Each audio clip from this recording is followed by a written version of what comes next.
3, 2, 1, go. Thank you for attending our informative seminar, A Gamer's Life. My name is Jackie and I'm a video game advocate. When we are in game worlds, I believe that many of us become the best versions of ourselves. A quote by Jane McGonigal. She is a PhD in performance studies and a developer at the Institute of the Future. Now, Ms. McGonigal actually suffered an unfortunate brain accident which left her bedridden with concussions. She wrote a prescription for herself. Do you want to know what it was for? Video games. Video games are an important topic that I don't think get discussed often enough. Now, the important thing about video games is they are seen negatively in our society for some reason. It's seen, gamers are seen as lazy and not driven. They go home and they play video games all day. Their rooms are dark and their skins are pasty and they don't shower. This is just the negative social commentary that comes with it. Now, why? Why is it that we see it this way? Why is it that we think that video games are socially unacceptable? And furthermore, why is it more socially acceptable to sit around and watch TV shows such as Game of Thrones or The Walking Dead, for example? Why is this more acceptable than video games? Well, video games actually have a positive impact on many of us. They can help to improve our problem-solving skills and our creativity. They inspire an interest in history and culture. And they can help improve our emotional and social skills. So they have a benefit to our everyday lives. So we need to develop a different sense of video games than we already have. This is critical in my opinion.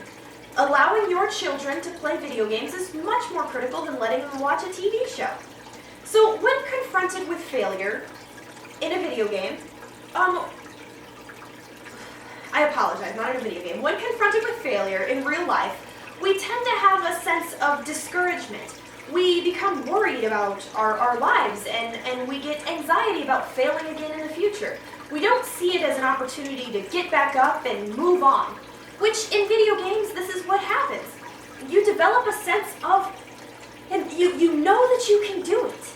You know that it can be done. So we get up as soon as we've been knocked down or we get killed in our video game or we fail a mission and we try again.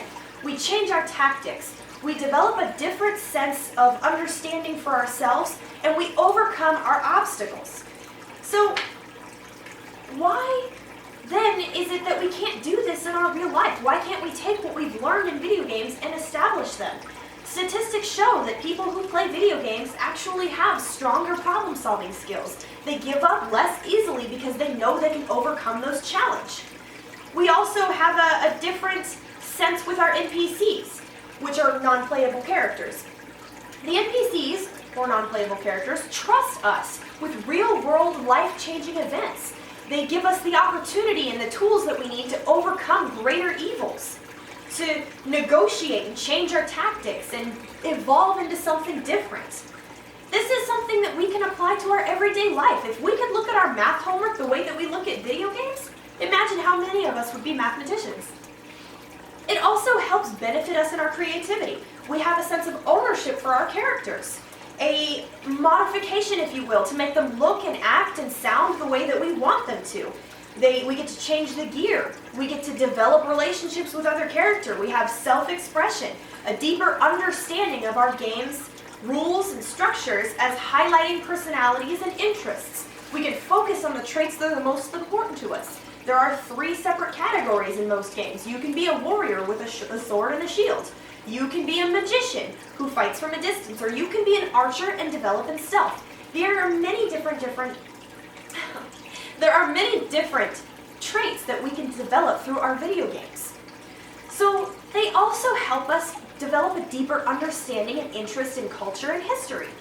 Lots of different races and factions exist in video games. You could be one of 7 or 8 different races, a dwarf, a Nord, a blood elf, or any type of race that you can fathom has been invented, is around.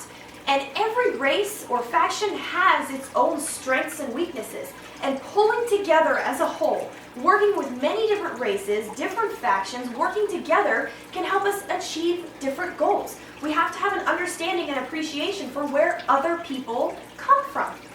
Video games games help us to not differentiate between these people. You cannot see the skin color or the background of somebody through a video game. So we don't have that judgmental behavior that is there. We also can develop a sense of love for history. There's a game out called Civilization. Civilization specifically is strategic based. You have the opportunity to learn about different cultures. Alexander the Great, Ramses. You have the opportunity for Napoleon to build up your armies, develop your strengths, learn about where you've come from so that you can overcome challenges. The Civilization and other games such as the like, you can develop a sense of love for geology, history, complex languages, the differences in cultural backgrounds. And these all come from wanting to play, wanting to be better at something.